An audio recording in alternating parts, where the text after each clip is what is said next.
What's up, everybody? Jimmy with Jimmy's Jeepstead again, coming at you with another cooking video. So today I'm gonna attempt to make a keto friendly meal with a head of cauliflower, 2 crowns of broccoli. Chop them up and throw them in a pot. We're going to make a milk and flour roux type sauce because I don't have any heavy whipping cream.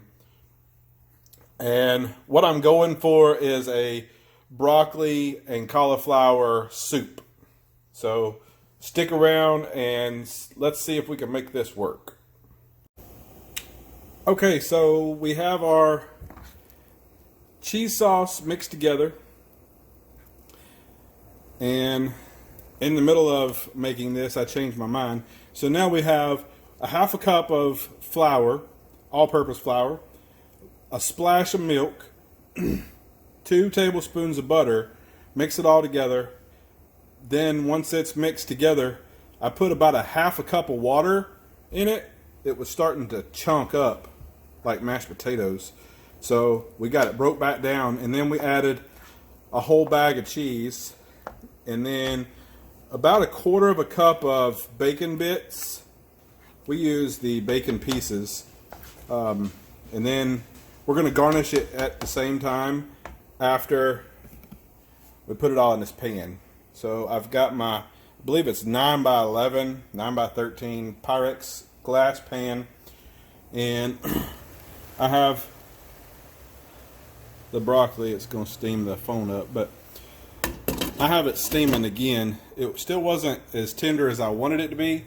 So as soon as it comes out of the water in a minute, we're going to throw it in that pan.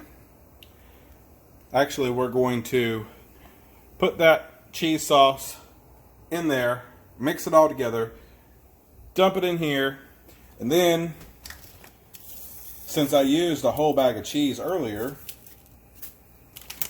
I have about 1 cup of Fiesta blend, a little bit of sharp, and a little bit of mild cheddar.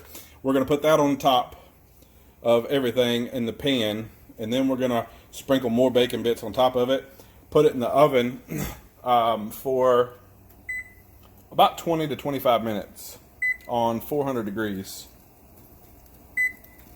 So once I mix everything together and get it in the Pyrex pan, I'll bring you guys back so that you can see exactly what it looks like going into the oven. All right.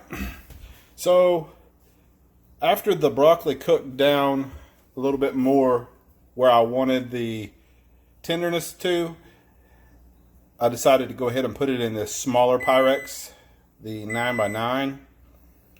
So this is what we've got, and we're going to throw it in the oven for about 20 minutes at 400 degrees. Pull it out and enjoy. I'll bring you back once it's done. So when I was mixing the cheese sauce together, I forgot to mention that I actually used, this is my fork, excuse the food on it, it's still got broccoli on it, but I used minced garlic. I just reached down in the container, grabbed a little forkful, tossed it in, mixed it together with that, and probably a half a teaspoon of onion powder went into it also. But I'll leave all the ingredients and the cook time and everything down in the description.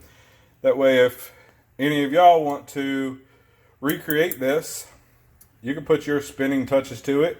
I started to put some Italian breadcrumbs on it, but I'm trying to keep it low carb, keto friendly. I'm starting to dabble in keto foods. I like to eat, but my body weight likes to come up with the food, so I'm trying to cut back on carbs a little bit. So this is delicious. This is going to be my dinner for the night. Valentine's Day. My wife's going to be upset. We're not going to go out to a restaurant tonight, but everybody likes broccoli and cauliflower, so we should enjoy this. Anyways, don't forget to subscribe to the channel if you haven't already. I like to cook. It's starting to get warm outside. I'm going to start doing a lot more grilled chicken, steaks, hamburgers, stuff like that. Outside cooking. I love to cook on the grill. And that's why I have the Blackstone now.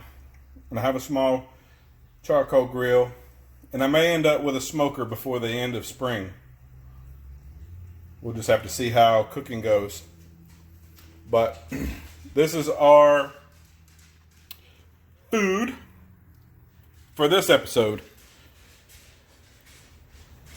Leave me some comments in the bottom. Let me know what you're adding to your cauliflower broccoli cheese mix. I'd love to hear other people's recipes. I'm all for sharing advice. Somebody help me out. Like this video, leave some comments. Don't forget to subscribe, and we'll see you on the next one.